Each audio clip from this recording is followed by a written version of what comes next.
بسم اللہ الرحمن الرحیم۔ اللہ جل شانہ نے زندگی انفرادی نہیں دی، اجتماعی دی ہے۔ آدم علیہ السلام جب اس دنیا میں اللہ کے امر سے بنائے گئے اور تشریف لائے تو انہوں نے تنہائی محسوس کی، اور مختلف شکلوں میں کتابوں میں آتا ہے کہ ان کی طبیعت میں تنہائی تھی۔ اللہ پاک نے ان کو زندگی کا ساتھی بیوی کی شکل میں دیا۔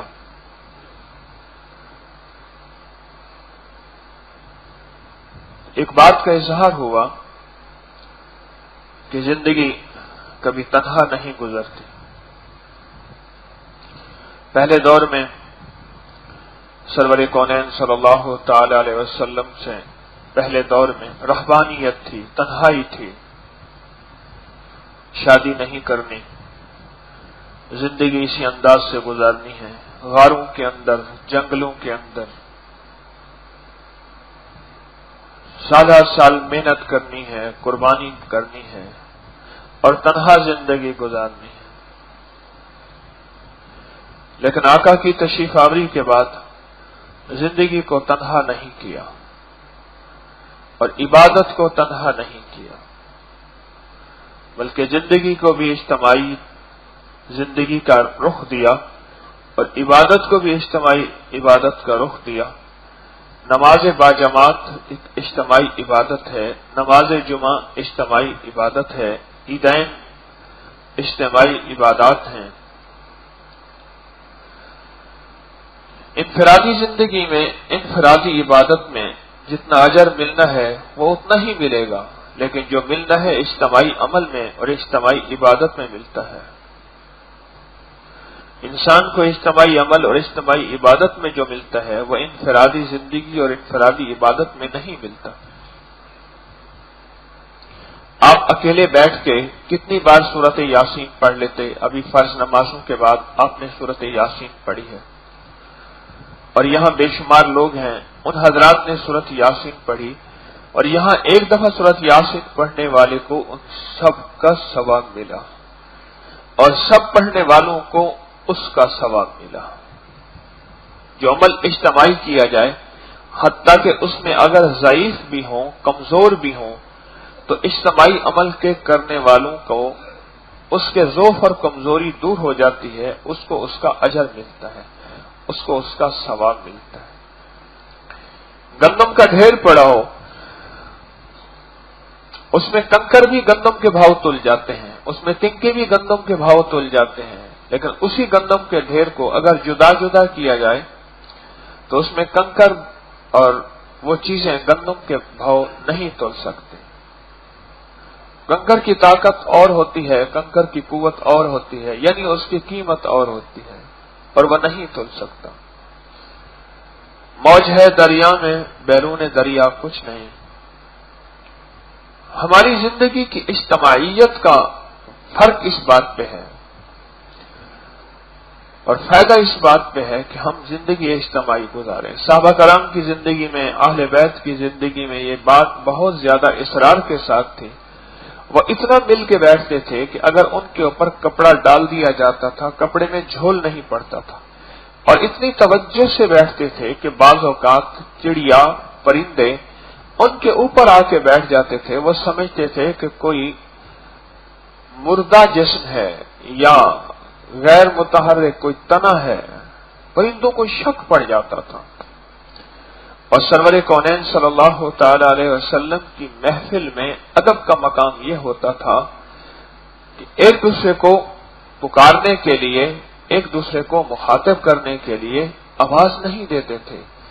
کہاں اللہ کے نبی کی آوازوں سے ہماری آوازیں اونچی نہ ہو جائیں، اور قرآن کہتا ہے اگر اونچی ہو گئیں تو تمہارا ایمان ہی ختم ہو جائے گا۔ یہ آیات حضور کے روضہ اطہر کے اوپر اب بھی جالیوں پہ اوپر یہ آیات اب بھی لکھی ہوئی ہیں۔ تو پھر وہ کنکر اٹھا کے ایک دوسرے کو مارتے تھے متوجہ کرنے کے لیے،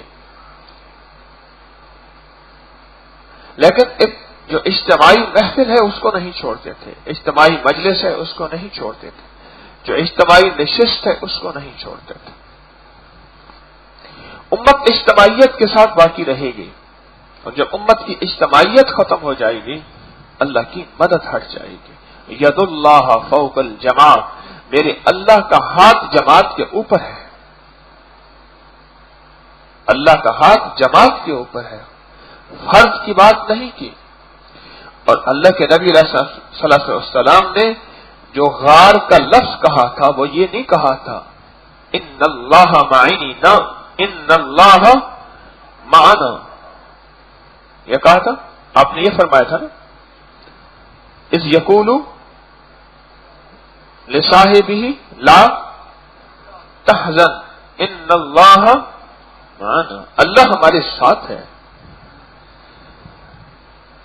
بڑی بڑی تفسیروں اور روایتیں میں یہ بات لکھی ہے کہ آقا نے جو یہ لفظ فرمایا تھا، حضور نے جو لفظ فرمایا تھا اللہ ہمارے ساتھ ہے، اس بات کی دلیل ہے قیامت تک آنے والا آخری امتی بھی اس مدد کو پائے گا اگر حضور کے ساتھ اور حضور کے ساتھیوں کے ساتھ اجتماعی طور پہ جڑا رہے گا. یہ مدد پائے گا. اکیلی بکری کو بھیڑیا کھا جاتا ہے، احادیث میں یہ لفظ آئے ہیں اکیلی بکری کو بھیڑیا کھا جاتا ہے. جو ملی ہوئی بکری ہے اس کو بھیڑیا نہیں کھا سکتا.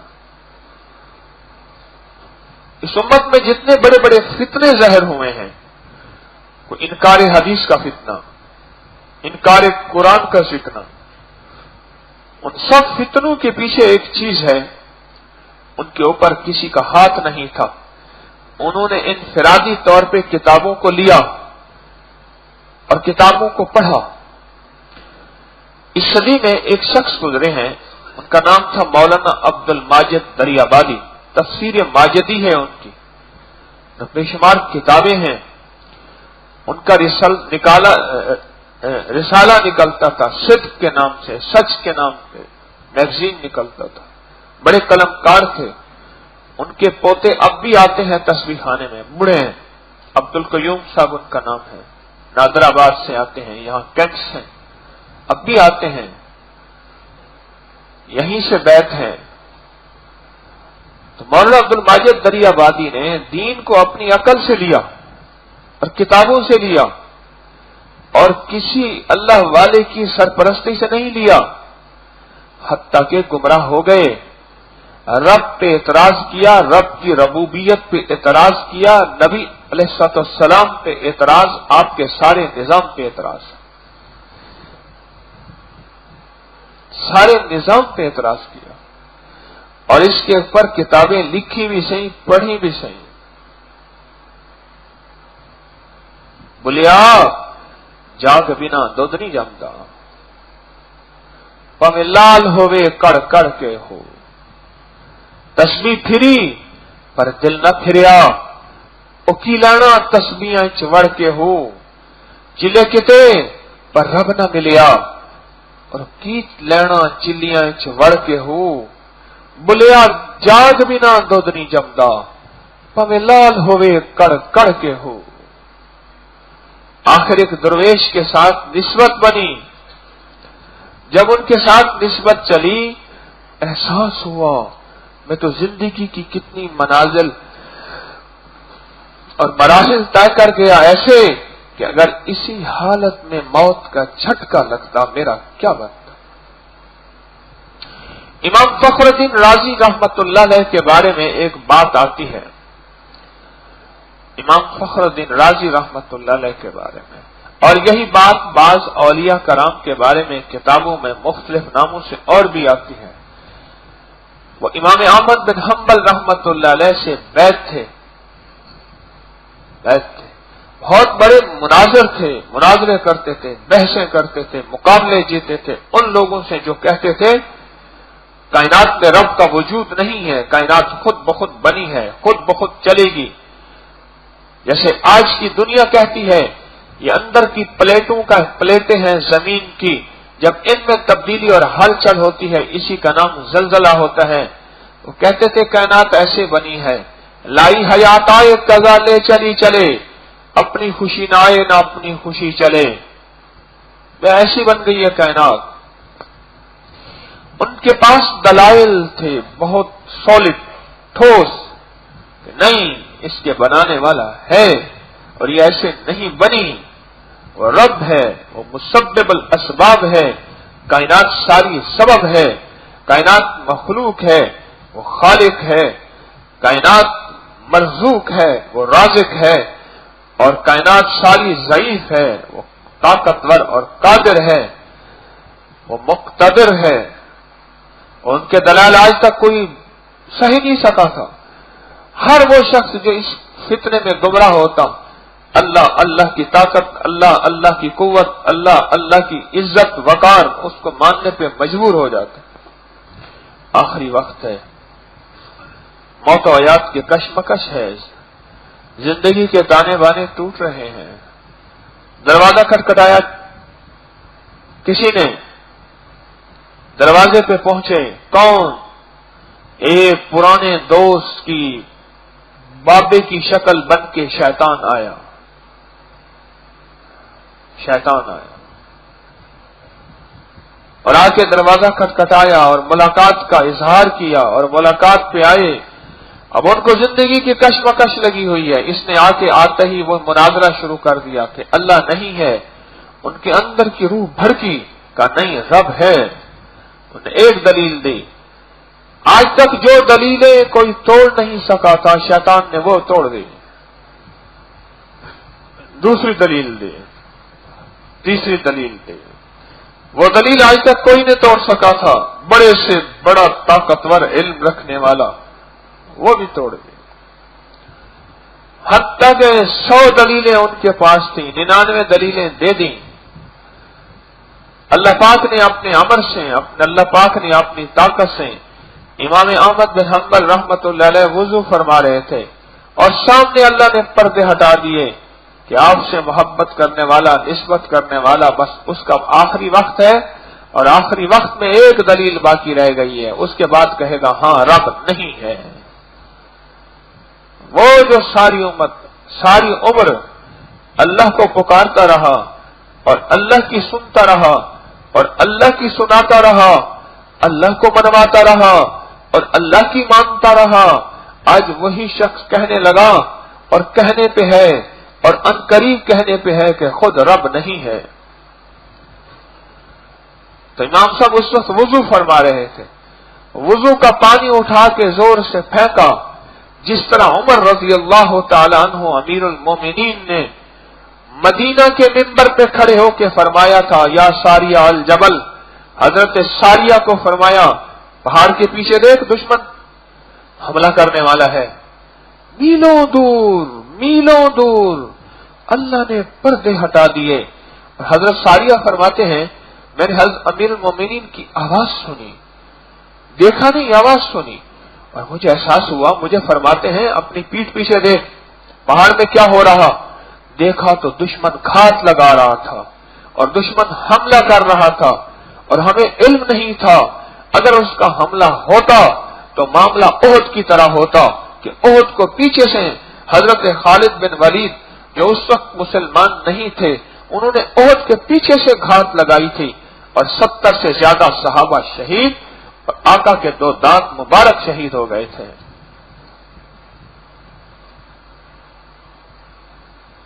تو کیا بات کر رہا تھا؟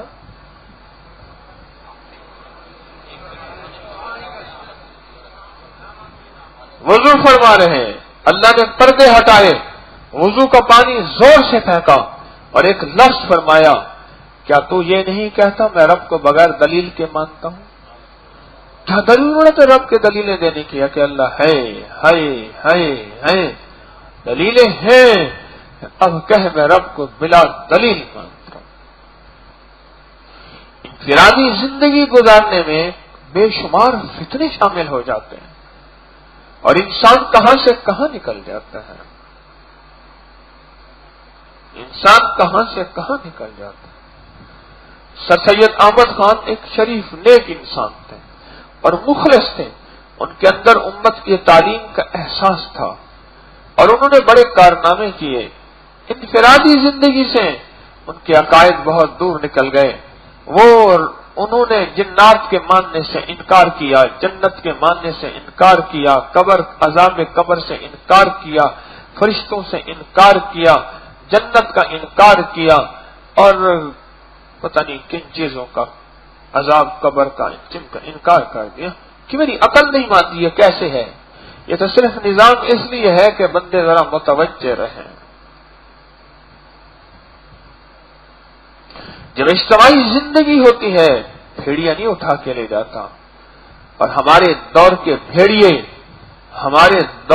بھیڑیے چینل ہیں، اور چینل سے ملنے والے وہ بیٹھے لوگ ہوتے ہیں جو آپ کو دین وہ بتاتے ہیں جو مزاج نبوت نہیں ہوتا.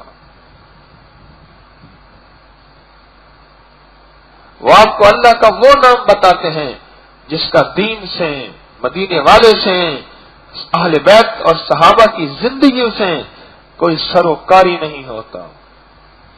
اور ان کے پاس دلیلیں وہی ہوتی ہیں وہ جو شیطان بن کے آیا تھا، اور اس نے آ کے بڑی بڑی ہستیوں کے دلیلیں اٹھا کے توڑ دی تھی، اور ان کو آخر کار ماننے پہ مجبور کر دیا تھا کہ اب میں بھی تو بھی مان جا کہ کون نہیں ہے، نعوذ باللہ اللہ نہیں ہے.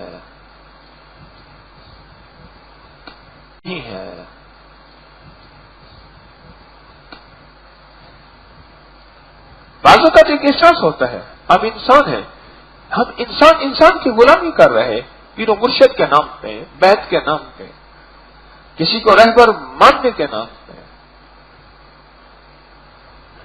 مکہ والے عرب تھے، لسان، ان کی زبان، ان کا کلام، ان کا ایک عام ادنا سے ادنا غلام فی البدی بیٹھ کے اسی وقت اشعار کہتا تھا. یہ طلع البدر علینا، یہ کسی نے ان کو لکھ کے نہیں دیا تھا، من ثنیۃ الوداع، یہ لکھ کے نہیں دیا تھا.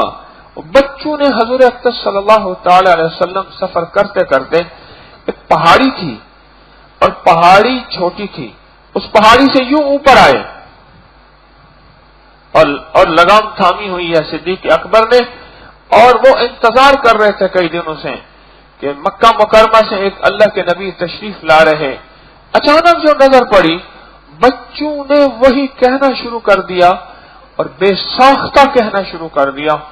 ایک لمبی چوڑی شان ہے، اشعار ہیں، اس وقت سے پہلے انہیں کسی نے یاد ہی نہیں کرائے تھے. ان کے بچے کی گھٹی میں شعر تھے، اشعار تھے، ادب تھا، سلیقہ تھا. اور اس قربان جائیں صدیق اکبر پہ مرشد کا ساتھ کیسے دیا. اور لوگوں نے مسافہ کرنا شروع کیا. حضرت ابوبکر صدیق عمر میں بڑے نظر آتے تھے، ان سے مسافہ کرتے رہے، اور وہ مسافہ کرتے رہے، اور آقا خاموش بیٹھے رہے، تشریف فرما تھے. مسافہ کرتے کرتے کرتے تھوڑی دیر ہوئی، دھوپ چڑھی تو حضور نے اپنی چادر مبارک اوپر کی، لگے او متا لٹی گئی. یہ کیا ہوا؟ وہ تو نبی تو وہ ہیں. وہ سمجھتے تھے کہ یہ مسافر کی مشقت بھی ہوتی ہے.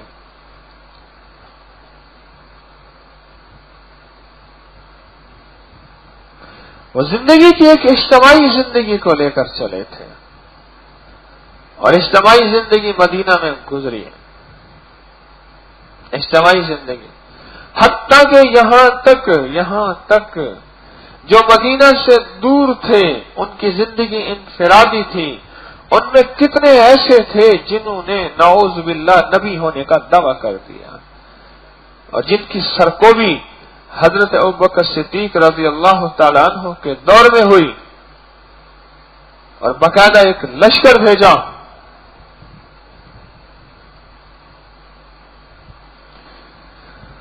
ہمارے پاس اب کوئی صدیق نہیں آئے گا، حیدر کرار نہیں آئے گا.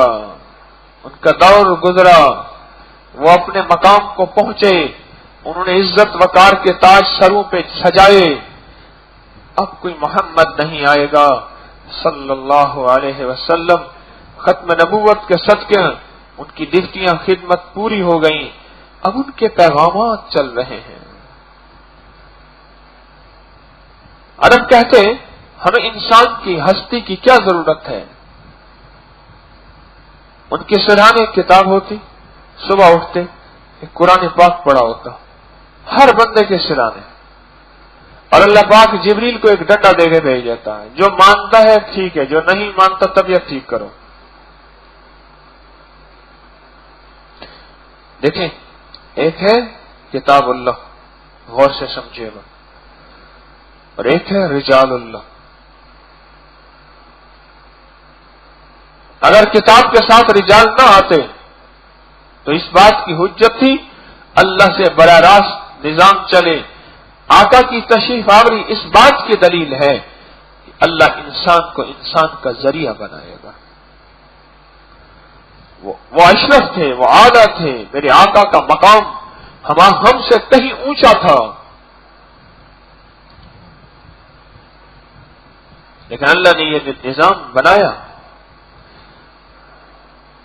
اور پھر صحابہ سے تکوینی غلطیاں کروائیں۔ سنو غور سے، تکوینی غلطیاں۔ بعض ایسے تھے جن سے زنا کرا لیا، وہ غلطی نبی نہیں کر سکتا، نبی معصوم ہوتا ہے۔ نبی گناہ تو گناہ، نبی گمانے گناہ سے پاک ہوتا ہے، گمانے غلطیاں ہوئیں، قیامت تک آنے والوں کو قانون دینا ہے۔ اگر کسی سے غلطی ہو جائے اس کے ساتھ کیا کیا جائے؟ اگر کسی نے چوری کر لی ہے تو اس کے ساتھ قانون کیا ہوگا؟ یہ قدرت کا نظام چلا۔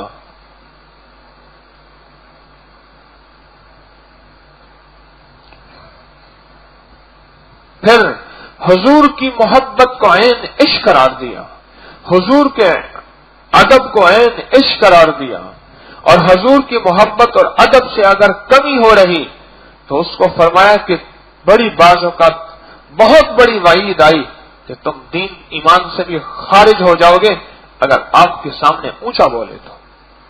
یہ ادب سکھایا گیا، یہ ادب سکھایا گیا، یہ ادب سکھایا گیا کہ اس ادب نے قیامت تک چلنا ہے۔ کیوں؟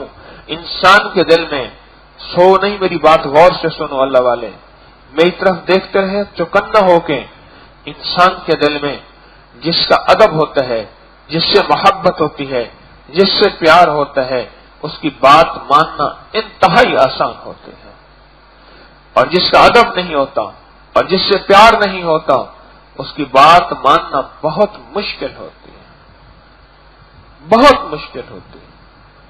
جتنی عظمت دل میں ہوگی، جتنی عظمت دل میں ہوگی اتنا بات کی اہمیت ہوگی۔ انہوں نے کہا کس نے کہا؟ انہوں نے کہا فلاں نے۔ اچھا، سبحان اللہ۔ اس نے کہا یہ خبر BBC لندن کی ہے، سن کے اس کی عظمت، سن کے اس کی عظمت۔ کہا کہ سچی خبر ہوگی، سچی خبر ہوگی۔ انہوں نے کہا یہ فلاں کی ہے۔ انہوں نے کہا چھوڑو، وہ تو جھوٹ بولتے ہیں ایسے۔ حالانکہ اگر وہ سچی ہو بھی، لیکن سن کے اس کی عظمت دل میں بیٹھی، جب عظمت دل میں بیٹھی بات کا یقین پیدا ہوا۔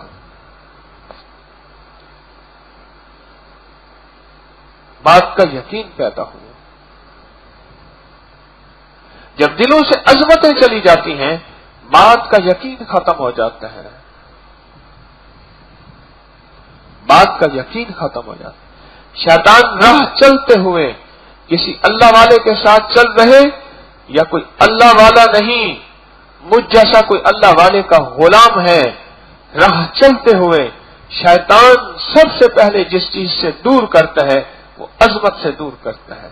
جب عظمت سے دور ہوتی ہے دل میں عظمت چلی جاتی ہے، اور اس کے بعد پھر شک، وساوس، بدگمانیاں، تبصرے، پھر یہ چیزیں سامنے آنا شروع ہو جاتی ہیں۔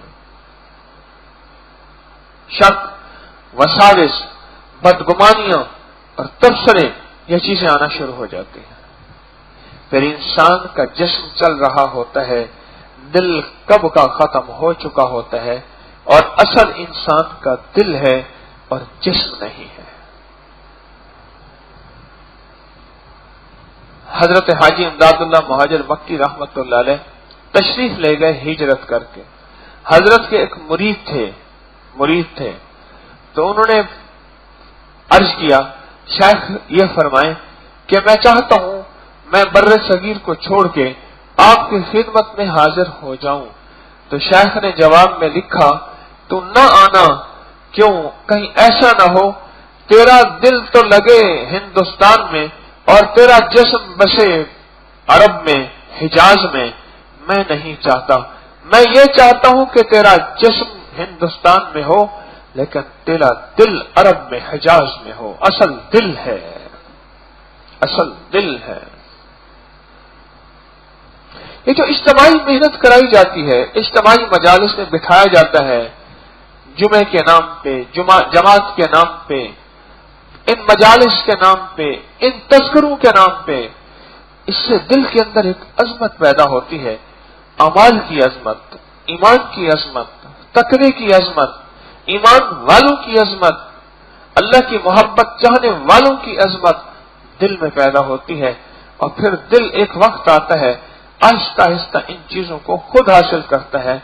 جہاں فرمایا جو قرآن والے کی بے قدری کرے گا، خطا غلطی تو پتہ نہیں کس سے نہیں ہوتی، جو قرآن والے کی بے قدری کرے گا اللہ اس سے یا اس کی نسلوں سے قرآن چھین لے گا۔ جو حدیث والے کی بے قدری کرے گا اللہ اس سے اور اس کی نسلوں سے حدیث چھین لے گا، یا اس سے یا اس کی نسلوں سے حدیث چھین لے گا۔ مجھے ایک صاحب ملے درزیوں کا کام کرتے تھے، نہایت ایماندار۔ میں اپنی بعض اوقات ویسٹ کوٹ کے لیے اس وقت 500 روپے سلائی کے لیتے تھے اور بہت مہنگی ہوتی تھی، 200-250 میں عام بندہ اچھی سیٹنگ کے ساتھ سی دیتا تھا، وہ 500 لیتے تھے۔ میں اسٹوڈنٹ لائف میں اس وقت بھی پہنتا تھا۔ میں ان کے پاس گیا اور پھر ان سے ایک انس ہو گیا۔ بہت بوڑھے تھے، اس دور میں بھی وہ 80 کے قریب تھے، لیکن آزاد، بالکل ٹھیک، ہاتھ سے سیتے تھے، مشین سے سیتے تھے لیکن زیادہ ہاتھ سے سیتے تھے۔ بعض اوقات بیٹھ کے اپنی اولاد کے بارے میں بہت زیادہ کل بلاتے تھے اور اپنی اولاد کے بارے میں بہت زیادہ غم زدہ ہوتے تھے۔ ایک دفعہ میں بیٹھا تھا تو میں کچھ باتیں ہی سنا رہا تھا، مجھ سے لفظ کہتے تھے جوان کوئی بات ہی سنا دے۔ میں کہا آپ بوڑھے ہیں، آپ کچھ فرما دیجئے۔ کہ نہیں ہم تو بوڑھے ہو گئے، ہماری باتیں ہی بوڑھی ہوں گی، تم جوان ہو تمہاری باتیں جوان ہوگی۔ تو باتیں کرتے کرتے بعض اوقات اپنی اولاد کے بارے میں وہ جو ہے بہت مغموم ہوتے، بہت پریشان ہوتے، بہت مغموم ہوتے۔ ایک دفعہ خود ہی کہنے لگے لگتا ہے کہ میری کسی بے قدری کا اس پہ شائبہ ہے۔ حضرت رحمت اللہ علیہ ہر سال دورہ تفسیر کے لیے آتے تھے، لوگ ان کو تفسیر پڑھاتے تھے ہر سال۔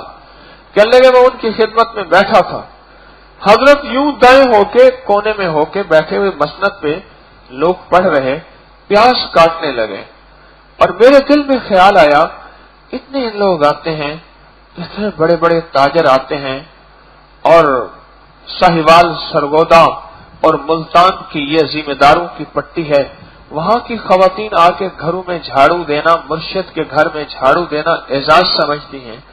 اتنے بڑے بڑے لوگ آتے ہیں اور ان کے پاس تو اتنے ہدیے آتے ہوں گے، یہ ہمارے سامنے پیاز کاٹ رہے اور پیاز کاٹ کے اس سے روٹی کھا رہے۔ میرے یہ دل میں خیال پیدا ہوا، انہوں نے کھانا کھا لیا، ایک روٹی تھی، پیاز کھا لیا، کھانا کھا لیا، اور پھر کچھ چھوٹی الائچیاں تھیں منہ میں رکھ لی تاکہ ہوا پیدا نہ ہو، اس مسئلے سے ہی بچیں کہ پیاز کھا، لہسن کھا کے نہ آئیں مسجد میں۔ ایک کونے میں کر لیا اور آ کے بیٹھے تو سبق شروع کر دیا۔ سبق شروع کرنے کے بعد فرمانے لگے کچھ لوگ ہمارے پیاز کھانے پہ بھی اعتراض کرتے ہیں، انہیں پتہ نہیں ہے، ہمارے پاس ہے ہی یہی، اب اعتراض کرنے والوں کو ہم کیا کہہ سکتے ہیں؟ پھر فرمایا ہم نے یہ تجربہ کیا ہے، اعتراض کرنے والوں کی نسلوں سے اللہ علم چھین لیتا ہے۔ کیوں؟ علم نور خدا ہے اور اللہ کا نور ہے۔ علم نور خدا ہے، یہ اللہ کا نور ہے، اور نور وہاں منتقل ہوتا ہے جن کے دلوں میں عظمت ہوتی ہے۔ جب عظمت چلی جاتی ہے اللہ نور چھین لیتا ہے۔ کہا اس وقت یہ بات تو محسوس نہ ہوئی، پھر زندگی کے دن رات گزرتے گئے، آج میں تنہا ہوں اور میری راہیں تنہا ہیں، جن میں تقوی، تعلق، تسبیح، اللہ سے مانگنا اور حلال طیب طاہر رزق کرنا اور کھانا، اور میری اولاد اس سے کہیں برعکس ہے، اور میری اولاد اس سے کہیں دور ہے۔ عظمت جب دل سے چلی جاتی ہے پھر اعتراضات آتے ہیں۔ خود کیسی سواری پہ جا رہے، کیسا کھانا کھا رہے، کیسی زندگی گزار رہے۔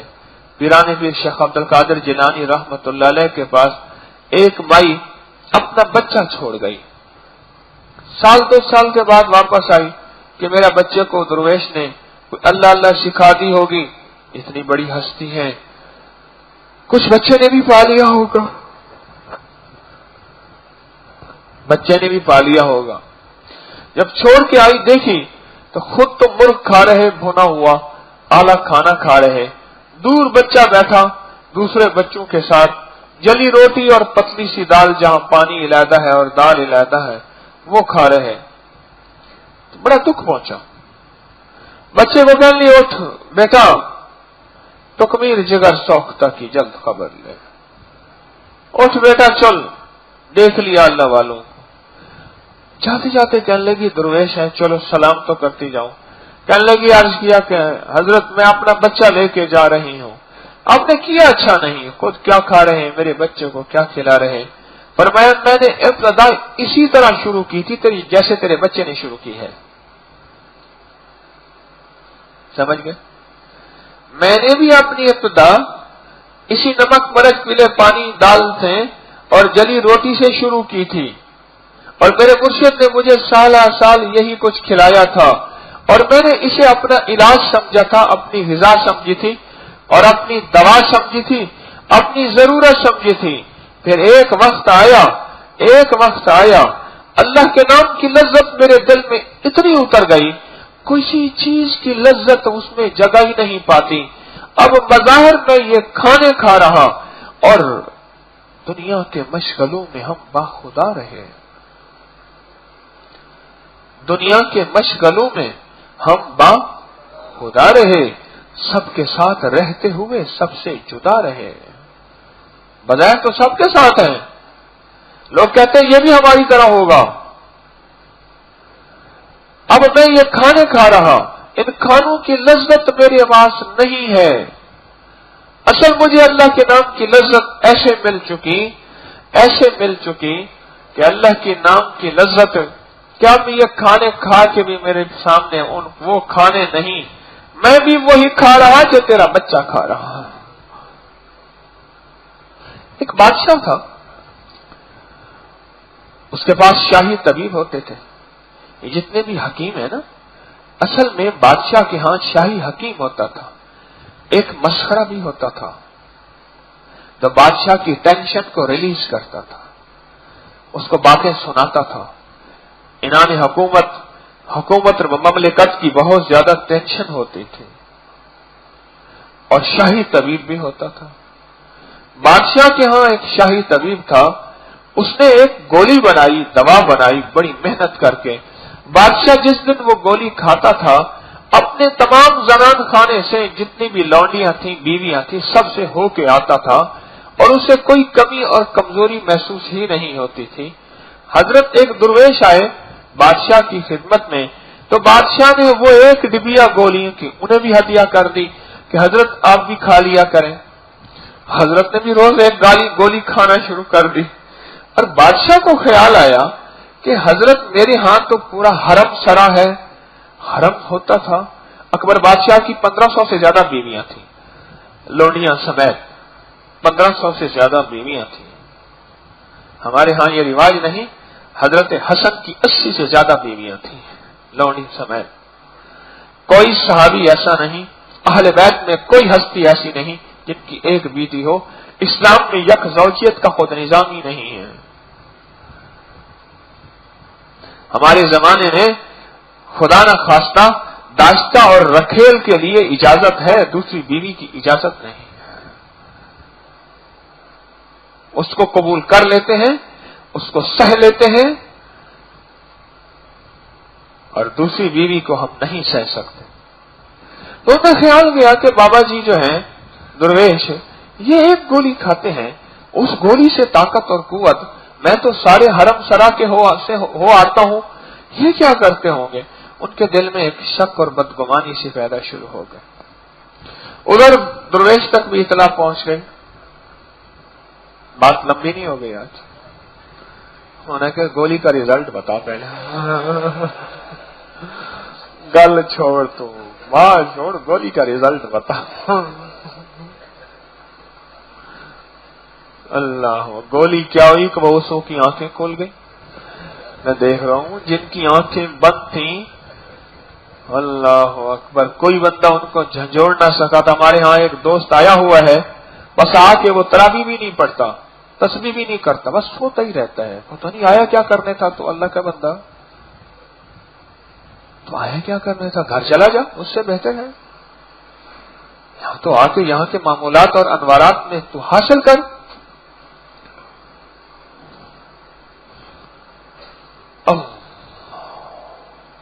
بادشاہ کو مغالطہ ہوا، شک ہوا.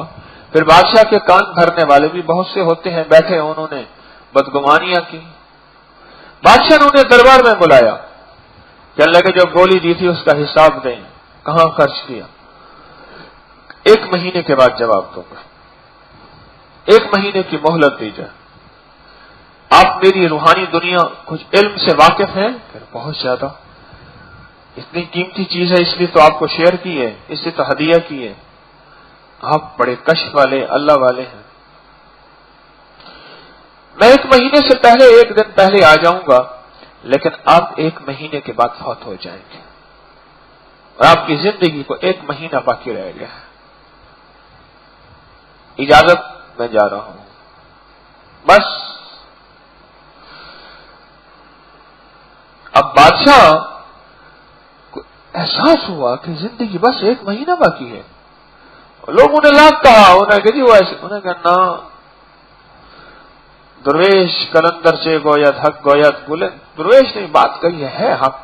میں نے کئی دفعہ ان کی باتیں آزمائی ہیں، ان کی باتیں ایسی تیر ہوتی ہیں. اب دن رات اندر اندر، اب وہی گولی کھاتے تھے، اس کا وہ اثر ہی نہ ہوتا تھا. گولی ہو رہی ہے، وہ تو ان کے دسترخوان پہ رکھ دیتے تھے، وہ کھا لیتے تھے. اب وہ تاثیر کہاں. 1 مہینے سے 1 دن پہلے شیخ تشریف لائے اور فرمانے لگے میں آپ کی بات کا جواب دینے آیا ہوں. کہنے لگے بابا کیا جواب دے گا؟ فرمایا اگر سمجھ آ گئی ہے، تیرے سامنے 1 مہینے کا ٹارگٹ ہے، میرے سامنے ہر لمحہ ہے کہ ابھی موت آئے گی، اور میں نے موت کو تجھ سے زیادہ اندر دل میں بسایا ہوا ہے. اب بتا میرے اندر اس گولی نے کیا اثر کیا ہوگا. دنیا کے مشغلوں میں ہم با خدا رہے، سب کے ساتھ رہتے ہوئے سب سے جدا رہے. بڑے بڑے مغالطے پڑ جاتے ہیں کسی اللہ والے کے ساتھ، یا کوئی اللہ والا نہ ہو، اللہ والے کے غلام کے ساتھ چلتے چلتے کیا کھاتے ہیں، کیا پہنتے ہیں، کیسے رہتے ہیں، کس طرح رہتے ہیں. لگت تجھے میں نے 1 مہینے کا بتایا تھا، تیری موت 1 مہینے کے بعد ہوگی. اور جس کو اگلے پل کی خبر نہیں، اور خبر نہیں ایسے یقین تھا جیسے تو نے کر لیا تھا. یقین ایسے تھا جیسے تو نے کر لیا تھا. اب بتا اس یقین نے میرے اندر کیا کیا ہوگا.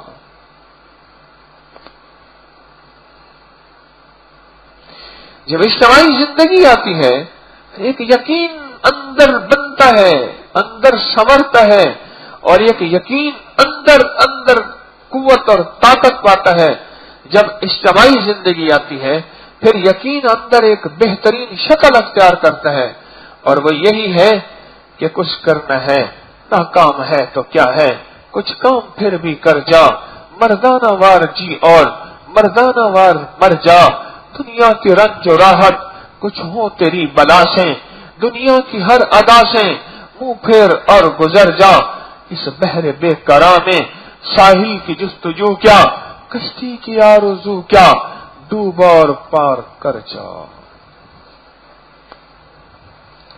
اجتماعی زندگی کو نہیں چھوڑنا، اگر کسی کے ساتھ نسبت ہے ہاتھ مضبوطی سے پکڑنا ہے، اور اس میں شک بھی آئیں وسوسے بھی آئیں، ان شک وسوسوں کو جگہ نہیں دینی۔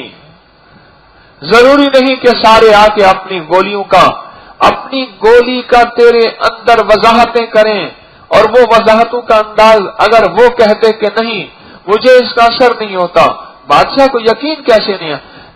جو تار پہ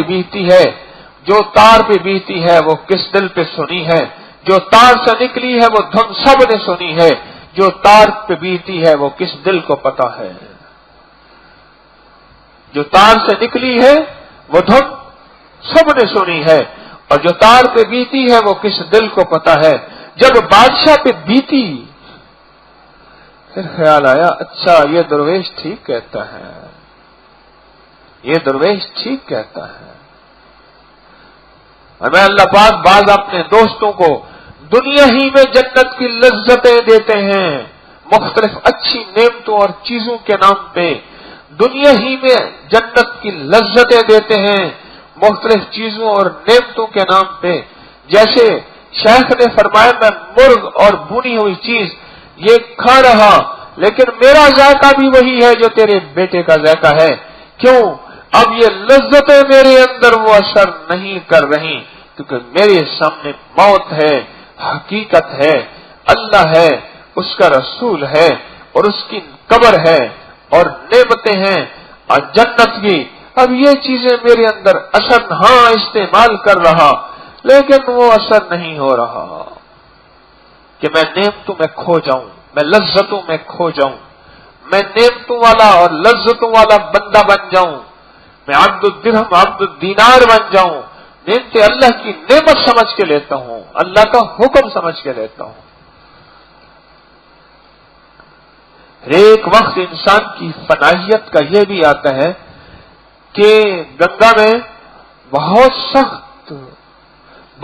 سخت طوفان، اور گنگا کے کنارے کشتیاں رکی ہوئی، کوئی بندہ جا نہیں سکتا، سب ملاح نے اپنی کشتیوں کو روکا ہوا کہ ہم نے جا کے کشتی توڑوانی ہے، الٹنا ہے، برباد ہونا ہے۔ اور ایک شخص نے بہت ایمرجنسی، بہت زیادہ گنگا کے پار اترنا، کسی نے آ کر کرتے کہا وہاں ایک درویش رہتے ہیں، ان سے میرا نام لینا، جلالی ہیں، ان سے جا کے کہہ دے کہ گنگا کے پار جانا ہے، کوئی شفقت ہی فرما دے، دعا فرما دے۔ ان کے پاس گئے، بچے ہیں، بیوی ہے، حضرت ہیں، السلام علیکم جا کے کہا حضرت وہ گنگا کے پار جانا ہے، تو میں کیا کروں؟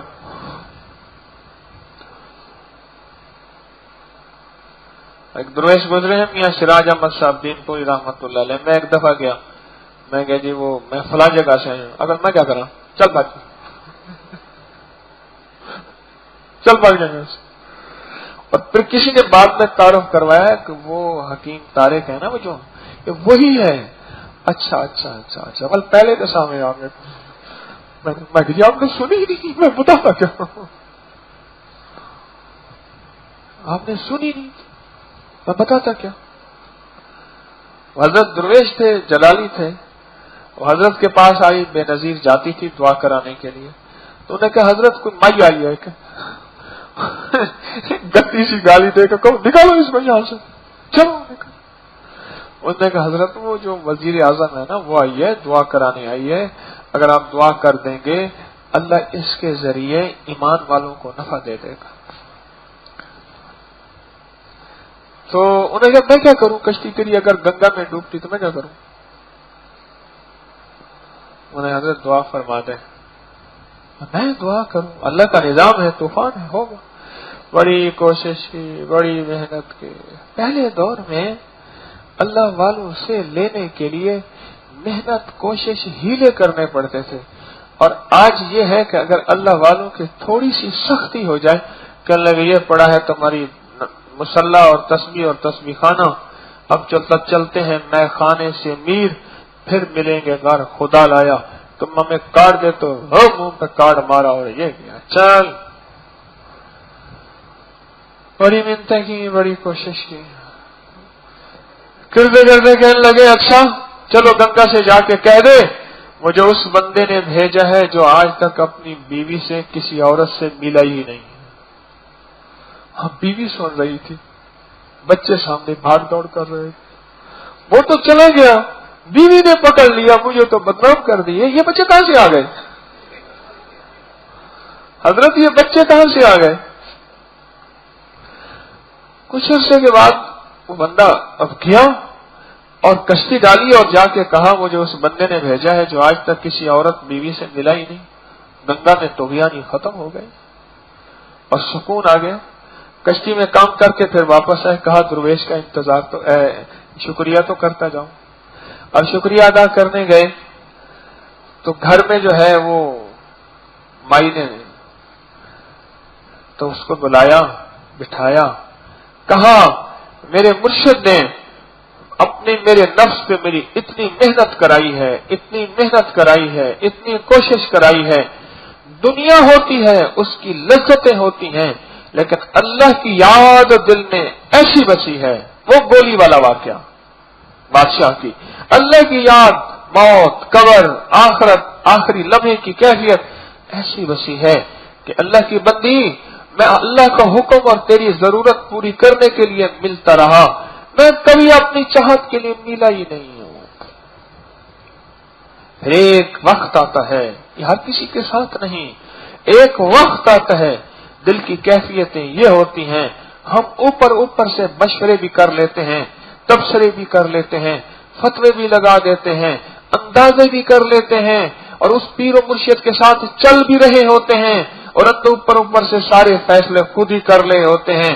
پھر دل تو نہیں چل رہا ہوتا، کیونکہ دل کے اندر تو شک، وسوسے اور بدگمانیاں ہیں. پھر جسم ساتھ چل رہا ہوتا ہے، اور جسم زیادہ عرصہ ساتھ نہیں چل سکتا. یہ جو اجتماعی زندگی دی ہے، اس اجتماعی زندگی میں یہی سیکھنا ہے کہ یہ ناگواریاں بھی آئیں گی، یہ طبیعتوں کا توڑ پھوڑ بھی ہوگا، یہ مزاج کی کمی بیشی بھی ہوگی، یہ سارا کچھ ہوگا. ان سب کچھ میں سیکھنا ہے، سب کچھ میں سیکھنا ہے. چلو ایک آخری بات بتا دیتا ہوں. پہلے دور میں جو پتھر ہوتے تھے نا، نگینوں والے پتھر، نگینے انگوٹھیوں میں، اس پتھر کی رگڑائی کر کے آخری وقت میں اس کی جو پالش ہوتی تھی، پالش کرنے کے لیے ایک نظام ہوتا تھا. بکری کو ذبح کر لیتے تھے، ذبح کرنے کے بعد اس کی سری جو ہے اتار لیتے تھے، اور اس کے منہ کی طرف سے سارا گوشت اس کو چمڑے سے سی دیتے تھے، اور اس کے جسم کے جتنے بھی سوراخ ہیں ان سب کو سی کے اس کا گرم گرم پیٹ چاک کرتے تھے، اور اس کے اندر وہ پتھر جو گھڑے ہوئے ہوتے تھے وہ ڈال دیتے تھے. پھر ایک اس کی چاروں ٹانگوں کو ایک طرف سے باندھتے تھے، ایک ادھر ایک ادھر ایک ادھر. پھر اس کو جھولے کی طرح، جس طرح بچے کو جھولے میں ڈال کے ہلاتے ہیں، ہلاتے تھے. پتھر اندر چربی اور اس کے نظام سے رگڑتے تھے، اور پالش ہوتی تھی، پالش ہوتی تھی. یہ کئی دنوں تک یہ مرحلہ چلتا رہتا تھا. جسم بھی اس کا گل جاتا تھا، اور گلنے سے اندر ایک تیزاب پیدا ہوتا تھا، اور پالش اور ہوتا جاتا تھا، حتیٰ کہ جب نکالتے تھے اس کے جسم سے تو پتھر پالش ہوئے ہوتے تھے. فرمایا کہ بعض اوقات ماحول ایسا نظر آتا ہے کہ گندی بکری کی طرح بدبو ہے، لیکن جب اکٹھے ہو گے اور اس میں چوٹیں لگے گی، کبھی ادھر کبھی ادھر. حضرت رائے پوری رحمت اللہ علیہ فرماتے تھے، ارادت کا مزہ فٹ بال بن جانے میں آتا ہے. یہ لفظ یاد رکھنا، یہ علی میاں کا لفظ ہے، مولانا ابوالحسن ندوی رحمت اللہ علیہ کا لفظ ہے. ارادت کا مزہ، ارادت کہتے ہیں روحانی دنیا پہ چلنا، روح کی دنیا میں چلنا. ارادت کا مزہ فٹ بال بن جانے میں آتا ہے. کوئی ادھر سے کک مارے، کوئی ادھر سے کک مارے، کوئی ادھر سے کک مارے. فٹ بال ہے، گھوم رہی ہے. ارادت کا مزہ کبھی ناگواریوں پہ، کبھی عرش پہ، کبھی فرش پہ، کبھی در بدر، کبھی ان کے گھر. غم عاشقی تیرا شکریہ، میں کہاں کہاں سے گزر گیا. تھی طویل اتنی مسافتیں، کوئی ساتھ میرا نہ دے سکا. وہ یقین کی حد پہ ٹھہر گیا، ہر ایک گمان سے گزر گیا. وہ بکری کے اندر پتھر ایک دوسرے سے ٹکراتے ہیں، پھر چربی سے ٹکراتے ہیں، اندر کی آلائشوں سے ٹکراتے ہیں، اور پھر وہ اندر ناگواریاں ہوتے ہوتے جب باہر نکلتے ہیں قیمتی پتھر ہوتے ہیں. یہ زندگی ہے اجتماعی، یہ زندگی ہے. بندہ قیمتی پتھر ہے اور پھر تاج میں وہی جڑا جاتا ہے، قیمتی انگوٹھیوں میں وہی بنایا جاتا ہے، پہنا جاتا ہے. پھر بننے کو تیار ہیں یا بھاگنے کو تیار؟ جاگ رہے یا بھاگ رہے ہیں؟ سارے پکی بات ہے. اگر گولیاں کی ڈبیاں میرے پاس بھی ہوتی میں آپ کو ایک ایک دے دیتا.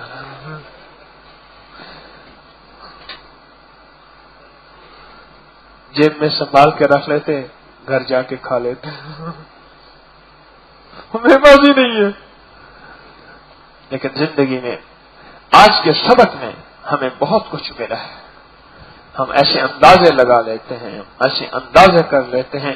ہاتھ میں ہاتھ بھی ڈالا ہے، ہاتھ میں ہاتھ بھی دیا ہے، اور پھر وہ ہاتھ کا یقین ہی نہیں ہے تو اس ہاتھ کا مزہ ہی کیا ہے؟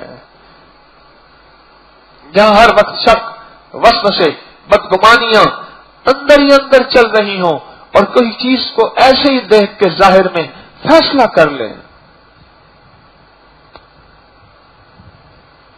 مالک بن دینار رحمت اللہ علیہ جا رہے سمندر کے کنارے، دیکھا کہ دور ایک حبشی ہے، جام ہے، اس کا پیالہ بھر کے کسی عورت کو پلا رہا. کہا کہ واہ، یہاں رنگ رنگلیاں منانے آیا ہے اپنی محبوبہ کے ساتھ. وہی خیال کیا، دور جا رہے تھے تو قریب ہوتے ہوتے اس کی طرف قریب کرے تو دور دیکھا کہ کشتی آ رہی اور کشتی 1 منٹ میں الٹ گئی اور یہ حبشی بھاگا، سب کو چھوڑا اور لوگوں کو بچا بچا کے لا رہا. اس طرح یہ جو نہیں حسن بصری رحمت اللہ علیہ یہ بھی آگے چل رہے. آخر قریب پہنچے تو دور سے کہنے لگا، حسن آخری ایک بندہ تھا، اس کو بچا لو. حیران ہو گیا، میرا نام لیا ہے، اس کو بچا لو. حسن بصری کے بارے میں واقعہ آتا ہے، کہیں مالک کے بارے میں بھی آتا ہے. حسن اس کو بچا لو. میں تو نہیں بچا سکتا، میں تیراک نہیں ہوں. بھاگ کے اس کو بھی نکال کے لے آیا اور کہا کہ بندے نکال نہیں سکتا، ہمارے بارے میں ایسی بدگمانیاں کرتا ہے. ماں ہے میری، دل بہلانے کے لیے، بوڑھی ہے، خدمت کے لیے لایا ہوں. حسن کسی پہ بدگمانیاں نہ کیا کر، دل کو صاف کر کے چلا کر، دل کو صاف کر کے چلا کر. صاف دل، مطہر دل، پاک دل میں اللہ کا نور سماتا ہے، گندے دل میں اللہ کا نور نہیں سماتا. یہ اجتماعی زندگی سے میں نے بھی سیکھنا ہے، آپ نے بھی سیکھنا ہے. یہ زندگی میرے اندر بھی آ جائے، آپ کے اندر بھی آ جائے، کوئی مشکل نہیں، کوئی مشکل نہیں. تو ٹھیک ہے نا، آج کے سبق میں ہم بھی چلیں، میں بھی چلوں، آپ بھی چلیں. اس کو یاد دہانی کراتے رہا کریں، اپنے سبق دہراتے رہا کریں. بیٹھ کے نا آپ ابھی اشراق سے پہلے تھوڑا سا سبق دہرا لیا کریں. ہاں جی، 4-5 بندے مل کے بیٹھ جایا کریں اور سبق دہرایا کریں. آج کا سبق کیا ہوا؟ اس نے کہا میں نے یہ واقعہ سنا، اس نے کہا میں نے یہ بات سنی. پھر اشراق پڑھ لیں، لیٹ جائیں. پھر وقت ملے صبح دوپہر کو ظہر سے پہلے پھر 2-4 مل کے سبق دہرا لیا کریں. آج کے صبح کے درس میں کیا سنا، دوپہر میں، شام میں کیا سنا، کیا سنا، اس کی یاد دہانی ہوتی رہے. یاد دہانی ہوتی رہے گی، تذکرے ہوتے رہیں گے. تذکرے ایک وقت ہے، تذکروں سے انسان وجود میں آتا ہے، تذکروں سے وجود ہوتا ہے، بنتے ہیں، اور تذکرے وجود میں ڈھل جاتے ہیں اور اسی کو عمل کہتے ہیں. آج آپ سے بات کرنے کو بہت دل چاہ رہا، گھڑی سامنے اور آپ کا پیار بھی سامنے، طلب بھی سامنے، بس تھی داستان دراز بھی اور دل گداز بھی، لیکن کہاں یہ دل کہ دیا جائے اس کو طول۔ زمانہ بڑے شوق سے سن رہا تھا، زمانہ بڑے شوق سے سن رہا تھا، ہم ہی سو گئے داستان کہتے کہتے، ہم ہی سو گئے داستان کہتے کہتے۔ اللہ کا نام لیں گے اللہ کے دھیان کے ساتھ، اللہ کا نام لیں گے اللہ کے یقین کے ساتھ، اللہ کا نام لیں گے اللہ کے 100% اعتماد کے ساتھ۔ نیند نہ زیادتی کرو، رات کو بھی سوئے، دن کو بھی سوئے، آئے بھی سونے کے لیے تھے، اللہ اکبر، آئے بھی سونے کے لیے، یقین کے ساتھ۔ اس کے بعد مراقبہ کریں گے تھوڑا سا، اور مراقبے میں یہی تصور کہ عرش الہی سے نور میرے دل پہ آ رہا، میرا دل اللہ اللہ اللہ کہہ رہا، اللہ۔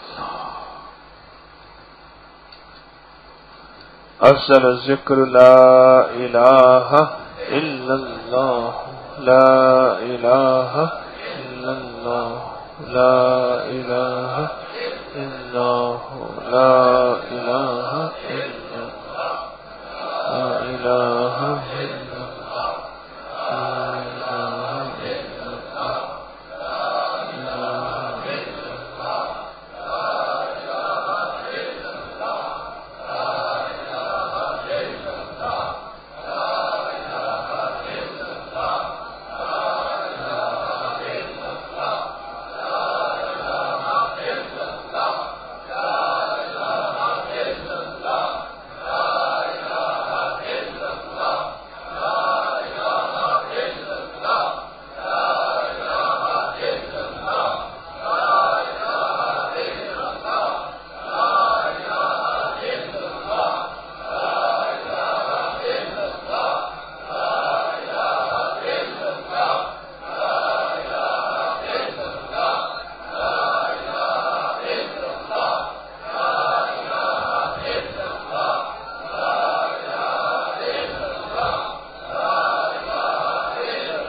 الا اللہ الا اللہ الا اللہ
اللہ اللہ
اللہ اللہ اللہ اللہ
محمد رسول اللہ